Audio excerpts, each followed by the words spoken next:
Hello and thanks for watching. I'm excited to share a project I worked on that highlights how systematic planning, technical agility, and cross-functional coordination can drive seamless hardware and infrastructure deployments. We'll walk through an administrative building technology refresh, a project that involved updating 50 individual office workstations, configuring peripheral ecosystems, and integrating enterprise network print solutions. This project serves as an excellent blueprint for how IT leaders can coordinate complex technical sprints alongside major physical renovations. To understand the scope of this project, we have to look at the dual constraints of time and physical environment. My mission was to deploy a complete technical refresh for 50 offices, but here's the catch. The entire building was undergoing a massive structural renovation. My team had a strict 2-month window to decommission the old technology, set up an off-site configuration pipeline, and redeploy everything post-renovation.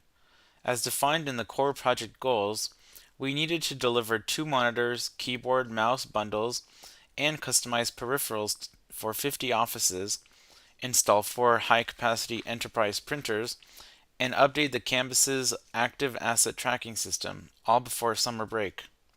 An IT project of this scale is never executed in a vacuum. Success hinges entirely on collaborative alignment.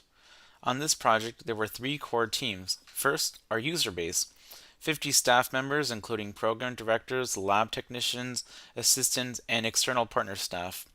Second, the facilities management team, who we needed to coordinate with to align their building access and construction timelines.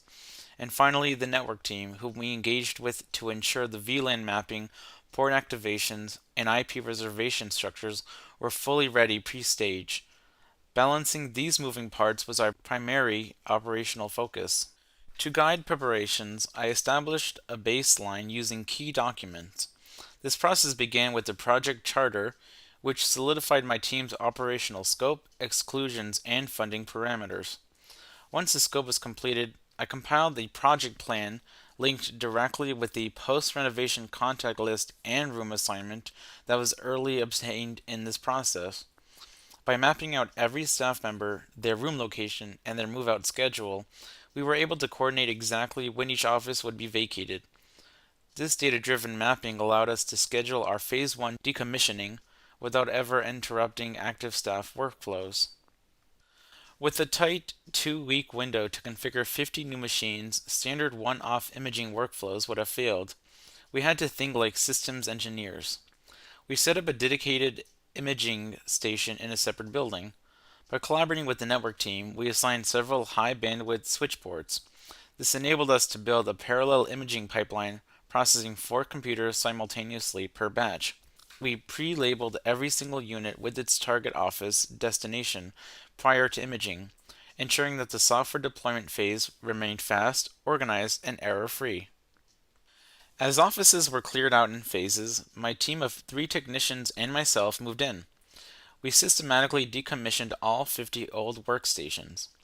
In IT asset management, tracking is everything. We implemented a granular labeling protocol where every monitor, peripheral, and CPU was tagged to its original occupant and safely carted to organized storage. At the same time, we safely uninstalled and archived the 4 existing department printers. This level of physical cataloging prevented cross-office contamination and simplified our post-renovation logistics immensely. While the walls were being painted and the flooring was being laid in the building, my team was in full execution mode off-site. Over a focused 2-week technical sprint, we successfully imaged and fully updated all 50 new computers. During this time, I also ran training sessions with my technicians. We mapped out the new standardized workstation layouts, reviewed ergonomic standards, and aligned on the exact cable management aesthetics we wanted to achieve. This meant that before we even set foot back in the renovated building, every technician knew exactly what the end state should look like. Once renovations were completed, we moved back in.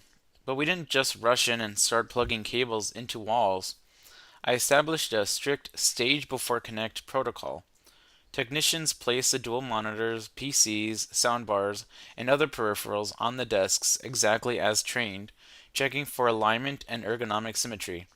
As the lead project manager on this project, I personally conducted a visual inspection of every single office.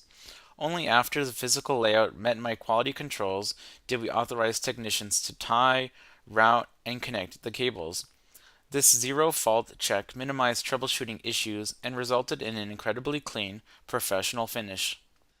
The final piece of the hardware puzzle was print infrastructure. We deployed 4 new high volume enterprise printers strategically across the building's floor plans. This required real time, side by side collaboration with the network team.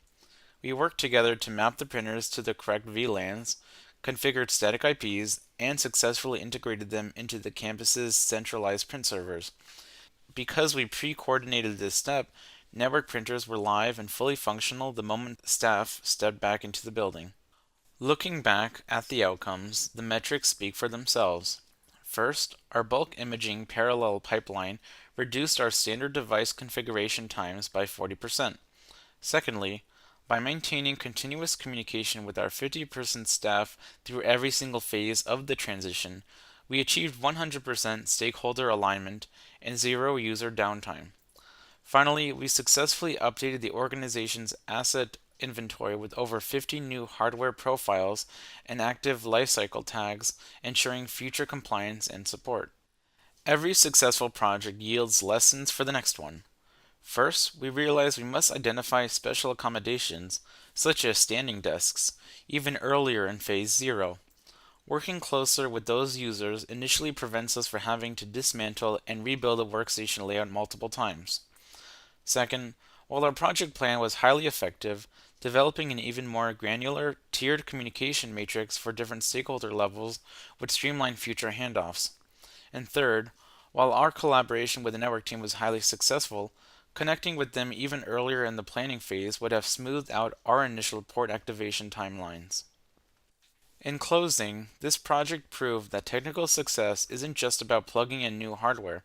It is about robust documentation, strict quality control processes, and excellent team synergy. Please feel free to leave a comment, and don't forget to like and subscribe.